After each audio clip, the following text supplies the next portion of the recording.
वंदे मातरम साथियों। आज तारीख है 5 मार्च 2020 और हम बात करेंगे पिछले 2 दिनों के बारे में, एक 3 मार्च 2020 और एक 4 मार्च 2020।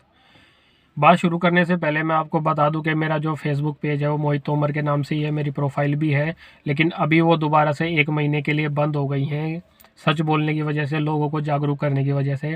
हालांकि ये पहले भी कई बार बंद हुई थी, 3 महीने के लिए, कभी 2 महीने के लिए, अब फिर से हो गई है, कोई बात नहीं, लेकिन हम लोग सच बोलते रहेंगे। तो अब आगे बात शुरू करते हैं 3 मार्च 2020 से। दिल्ली के एक जागरूक नागरिक को दिल्ली पुलिस मेट्रो स्टेशन से आज़ादपुर थाने लेकर के जाती है। और वजह बताने की तो ज़रूरत नहीं है, आप लोग तो वजह जानती हो कि उन्होंने अपना फेस को ढका हुआ नहीं था, इसलिए वो उन्हें लेकर के गए थे चालान के लिए। ठीक है। अब वो लेके जाने के बाद में क्या हुआ, अब जब वो एक जागरूक नागरिक थे तो उन्हें अपने अधिकारों के बारे में पता था, वो सच भी जानते थे कि इसको लगाने से कितने ज़्यादा नुकसान है और सेहत से बड़ा खजाना तो कोई है नहीं। तो वो अपना थाने में गए। थाने में जैसा कि ये लोग हमेशा करते हैं, उन्होंने उनको वर्बली समझाया, थोड़ा साइकोलॉजिकल भी उन लोगों ने कोशिश की, लेकिन हो कुछ नहीं पाया और 1-2 घंटे के बाद उनको छोड़ दिया गया। तो मैं आप लोगों से भी यही कहना चाहूँगा कि अब गांव के साथ साथ में शहर के लोग भी जागरूक होने लगे हैं। अगर आप भी शहर में रहते हैं, दिल्ली में, मुंबई में, किसी भी शहर में आप रहते हैं, तो आप भी जागिए और इस चीज़ का विरोध भी कीजिए और अपने जो है मौलिक अधिकारी को जानकारी भी लीजिए और उस चीज़ की जा कर के फील्ड पे जहाँ आपको ज़रूरत पड़े उसकी प्रैक्टिस भी कीजिए, क्योंकि हर जगह ज़रूरी नहीं है कि आपके लिए एक फ़ोन पे वकील हाजिर हो जाए आकर के। तो आपको इतने अपने अधिकार पता होने चाहिए कि आप अपने लिए उस चीज़ का विरोध भी कर सकें, ज़रूरत पड़ने पर सवाल भी कर सकें और किसी को समझा भी सकें। तो ये तो बात हुई 3 मार्च 2020 की एक घटना की। लेकिन अब इसमें भी सबसे बड़ी समझने वाली बात है कि ये जो न्यू वर्ल्ड ऑर्डर वाले लोग हैं, ये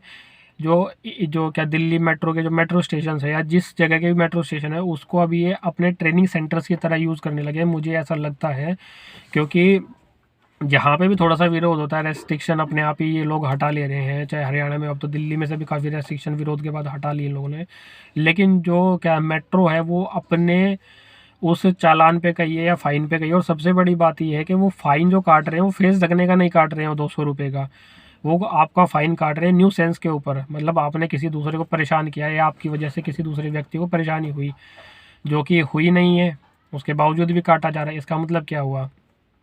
ये जो गैर कानूनी तो है ही, इसका कोई वैज्ञानिक आधार भी नहीं है, ना उनके पास कोई सीसीटीवी की ऐसी रिकॉर्डिंग है कि आपने जो किसी दूसरे व्यक्ति को परेशान किया, फिर भी आपके ऊपर चालान थोपा जाता है, फ़ाइन थोपा जाता है आपके ऊपर में, और आप इस चीज़ का विरोध नहीं करते। तो यहीं से आपकी माइंड की प्रोग्रामिंग शुरू हो रही है कि आप किसी चीज़ पे सवाल ही नहीं करना चाहते, आप किसी चीज़ पर जो है ना किसी तरीके का सबूत ही नहीं देखना चाहते। आप सिर्फ ये चाहते हो कि भाई मेट्रो ने आदेश जारी करा है उसको मान लो, सरकार ने आदेश जारी करा उसको मान लो। नहीं, सवाल ज़रूर कीजिए, और सवाल जो करने से भी ज़्यादा ज़रूरी है कि आपके दिमाग में सवाल जो है ना उठने चाहिए किसी भी आदेश को लेकर के, चाहे वो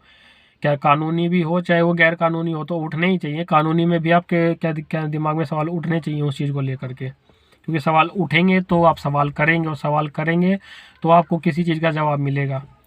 और इसके बाद हम लोग बात करते हैं अब कल की 4 मार्च 2020 की। यहाँ पर जो है बीजेपी ने दिल्ली के अंदर में कल एक जनमत कराया है लोगों से, जगह जगह काउंटर लगा करके। उस जनमत को इन्होंने नाम दिया है कि ये जो केजरीवाल की शराब नीति है, इसके विरोध में उन्होंने लोगों से जनमत कराया। तो मैं एक चीज़ पूछना चाहूँगा, चाहे आप लोग केजरीवाल के समर्थक हो, जैसा कि मैं भी 1.5-2 साल पहले तक था, या फिर आप बीजेपी के समर्थक हो, आप किसी भी पार्टी के किसी भी नेता के समर्थक हो,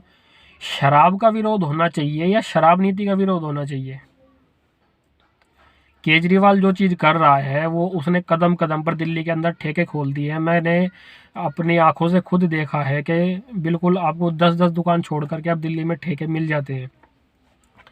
ये भी बिल्कुल गलत है, इससे भी समाज बर्बाद होगा ही होगा। और इससे भी बड़ी बात आप ये देखिए, बीजेपी जो दिल्ली वालों को कहती है कि हम आपका भला चाहते हैं, वो करवा क्या रही है, वो केजरीवाल की शराब नीति के खिलाफ दिल्ली वालों से जनमत करवा रही है, वोटिंग करवा रही है। लेकिन अगर आप समाज का भला बीजेपी चाहती ही है तो वो शराब का विरोध क्यों नहीं करती? अगर आप एक समझदार नागरिक है तो आप इस चीज़ को जानते होंगे कि समाज के लिए शराब कितनी खतरनाक है। कोई भी, मैं नहीं मानता कि आप चाहे शराब पीते हो या ना पीते हो, लेकिन आप में से कोई भी ऐसा नहीं होगा जो ये चाहेगा कि उसकी आने वाली पीढ़ी शराब पिए। तो मैं यही कहना चाहता हूँ, थोड़ा सा ये जो माइंड गेम और साइकोलॉजिकल गेम ये पार्टियाँ खेलती हैं आप लोगों के साथ में, इस चीज़ को आप भी समझने की थोड़ा कोशिश कीजिए कि ये लोग शराब का विरोध नहीं कर रहे हैं जिससे समाज को असली में खतरा है, ये लोग शराब नीति का विरोध कर रहे हैं। अब शराब ठेके के थ्रू आपके बच्चों तक पहुँचे या किसी गैर कानूनी रूप से आपके बच्चों तक पहुँचे, शराब तो शराब है और वो आपके बच्चे को बर्बाद करेगी, और जब बच्चे बर्बाद होंगे, समाज बर्बाद होगा, तो फिर कोई कहाँ जा कर के जो है ना सुरक्षित रह पाएगा। तो इन चीज़ों को आप थोड़ा समझने की भी कोशिश कीजिए। और जैसा कि पिछले कुछ दिनों से हम लोग ये चीज़ें सुन रहे थे कि सरकारों की नज़र आपके घर में रखे हुए सोने और चांदी के ऊपर है, तो अब इन लोगों ने अपना क्या चारों तरफ से माहौल बनाना शुरू कर दिया है। आप सुबह सुबह उठते हैं, टीवी देखते हैं, सबसे पूरे दिन टीवी पे ऐड चलता रहता है, gold loan gold loan gold loan. आप फिर अपनी गाड़ी में बैठते हैं, ऑफिस जाते हैं, किसी काम पे जाते, उसमें पूरा दिन रेडियो में चलता रहता है gold loan gold loan gold loan, इसके अलावा कुछ भी नहीं। गाड़ी से बाहर आप झांक करके देखते हैं तो सामने एक है ना बड़ा सा बिल बोर्ड लगा होता है, उस पर भी ये लिखा होता है गोल्ड लोन गोल्ड लोन। जिस दिन ये लोग अपना गोल्ड का टारगेट पूरा कर लेंगे जमा करने का, उस दिन सरकारें दोबारा से ऐसा माहौल पैदा कर देंगी कि आपको अपना व्यापार, अपनी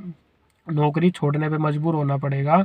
जैसा कि क्या 2 साल पहले भी, क्या 2 साल पहले क्या कहूँ कि 2 साल से चल ही रहा है, लोगों की नौकरियां जा रही हैं, व्यापार बंद हो रहे हैं, लोग अपना कर्जा नहीं चुका पा रहे हैं, लोगों के मकानों पे आकर के जो है ना लोग अपना कब्जा जमा रहे हैं, जिन्होंने उनको कर्ज दिया था, चाहे वो कंपनियां हो, बैंक हो, या किसी ने अपने पास से भी कर्ज दिया था।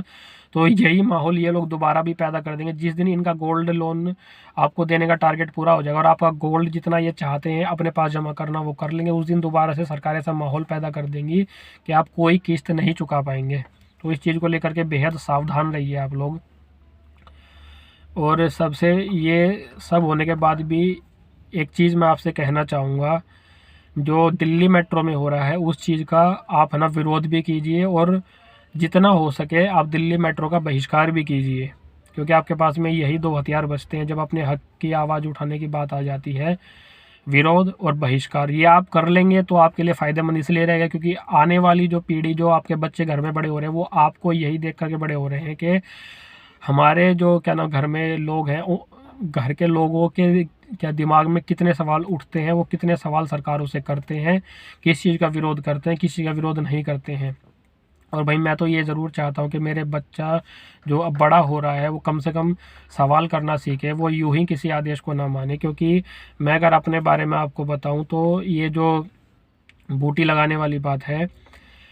अभी तो साहिल जी की वीडियोस देखने के बाद में लगभग साल भर पहले ही मुझे ये सब चीज़ें पता चली कि हमारे कानूनी अधिकार क्या हैं, कैसे कैसे हम उन लोगों से बात कर सकते हैं। लेकिन ये सब देखने से पहले भी मैं इस चीज़ के लिए पूरी तरीके से डिटरमाइंड था, मैं इस चीज़ के लिए कि ये तो मुझे बिल्कुल भी नहीं लेना है। क्योंकि राजीव दीक्षित जी ने हमें अच्छे तरीके से अपने पूरे जीवन काल में ये चीज़ समझा करके गए हैं कि ये लगाने के सिर्फ 2 ही कारण होते हैं, एक आपको बीमार करना, दूसरा आपकी सरकारों से जो है ना अपने लिए एक अच्छा खासा सालाना बजट वो लोग फिक्स करवा लेते हैं, जो बजट घूम फिर करके आम जनता की जेब से ही जाता है। क्योंकि जब सरकारों का खर्चा बढ़ता है तो उनको महंगाई उनको किसी भी हाल में बढ़ानी ही पड़ती है, और जो महंगाई बढ़ती है तो पूरी की पूरी मार आप लोगों के ऊपर ही आके पड़ती है, हम लोगों के ऊपर ही आकर के पड़ती है। तो मैं यही कहना चाहूँगा कि अपने आप को है ना कि अपने आप को क्या नाम है आप जागरूक कीजिए, अपने आप को समझाइए, और आप किसी भी चीज़ के लिए एक बार डिटरमाइंड हो जाएंगे तो आपके लिए अलग अलग रास्ते खुद ही खुलते चले जाते हैं। डिटर्मिनेशन होना बहुत ज़रूरी है। ये सब कानूनी जो भी जानकारी होने से पहले मैंने अपने आप को इतना डिटरमाइंड ज़रूर कर लिया था कि चाहे सरकारी किसी भी हद तक जाकर मुझे मेरे घर तक ही क्यों ना सीमित कर दें,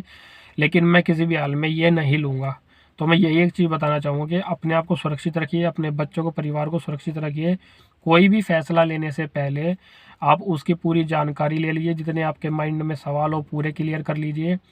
और हर चीज़ के बारे में सोचिए जो आपके आसपास अब होने लगी है, चाहे आपको टीवी के थ्रू दिखाया जा रहा है। कल तक आप लोग एक है ना महामारी का रोना रो रहे थे कि हाई ये हो रहा है, हाई वो हो रहा है, इतने केसेस बढ़ रहे हैं, यहाँ पे इतने केसेस बढ़ रहे हैं। लेकिन आज आप सब लोग सब कुछ भूल चुके हैं, और आज आप लोग सिर्फ एक ही बात करते हैं, यूक्रेन के बारे में और रूस के बारे में। क्यों? क्योंकि टीवी ने वो दिखाना बंद कर दिया और ये दिखाना शुरू कर दिया। तो अभी भी सावधान हो जाइए, आपका दिमाग जो है वो आपके हिसाब से नहीं सोच रहा है, वो टीवी के हिसाब से सोच रहा है, और टीवी उसमें वो दिखा रहा है जो हमारी राजनीतिक पार्टियां चाहती हैं,